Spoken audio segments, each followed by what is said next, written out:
Irving, Texas.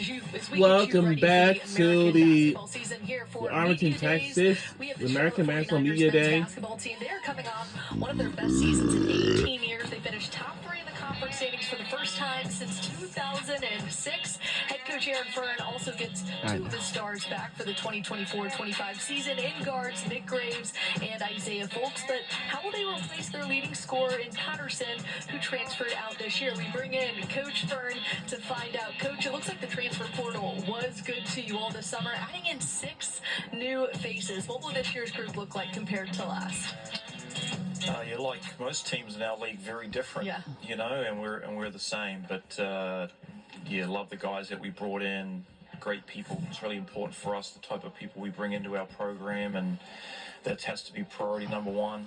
Do they fit our style of play, and just their competitive spirit, their work ethic, is really important. And they've been excellent this summer and the fall, and looking forward to play.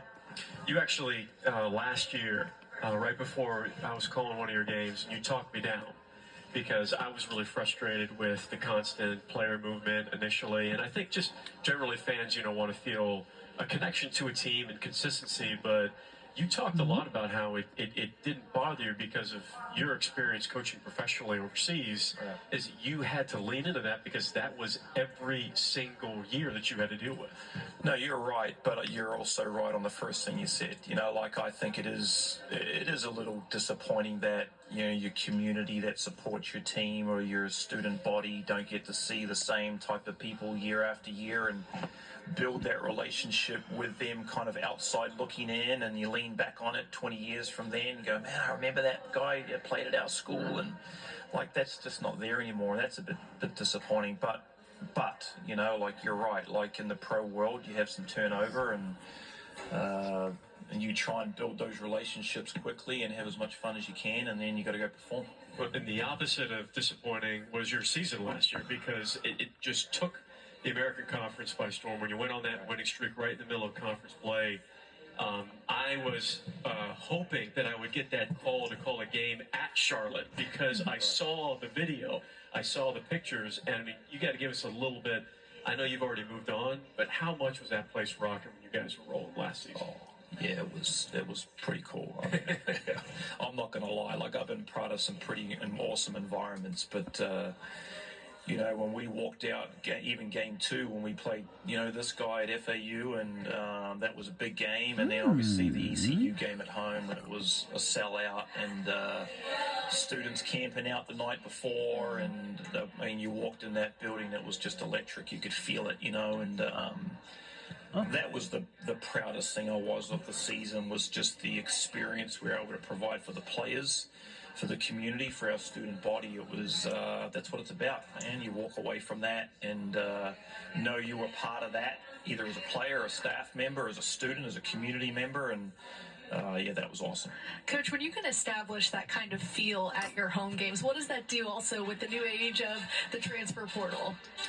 Well, I think you can sell. Obviously, you're going to come into an environment that's a lot of fun, and Charlotte's had that in the past for sure, and it's just, we've got some momentum now. The goal is to try and keep this momentum rolling, and it's a challenge each year when you're turning over your team so much, but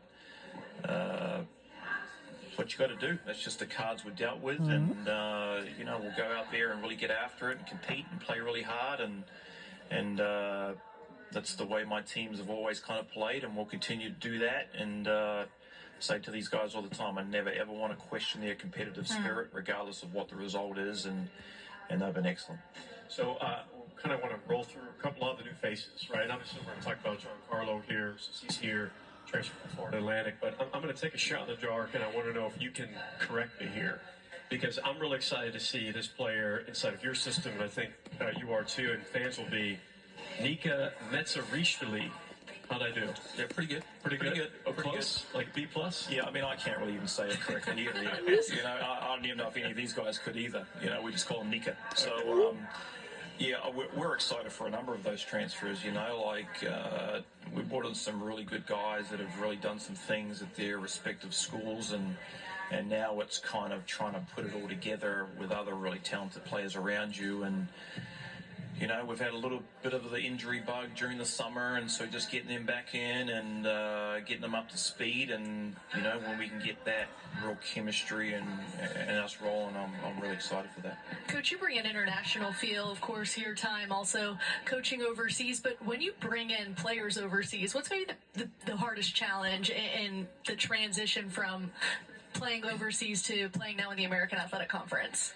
Yeah, I mean, some of them we get that have already played here, you know, but I guess I have a little soft spot in my heart because that's what I did, you know, like I came over from New Zealand and Australia and went to high school here and played college basketball here, and so I kind of know what they're going through. You don't have any family here, and so these guys are your family, and a lot of the American guys got to understand that, you know, but I mean, a lot of these guys are away from home too, so they all got to lean on each other. But yeah, when you're in a different country and the different situations that they all come from, and some of them are really difficult, you know, and but to be part of sport, I think basketball, I always say, you know, basketball is a vehicle and it can take you to many different places and many different forms, and for these guys, you know, with Alex and Nika right now, you know, our two international guys, you know, they're experienced in the US playing college ball, and after this, then they'll go play professional ball, and that's what we try to prepare them for.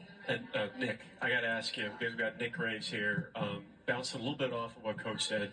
Do you have, when you guys were rolling last season, right, when the arena was just nuts, do you have a favorite moment pregame? You're walking in, or you get a feel for what that atmosphere was like? For me, probably the ECU game.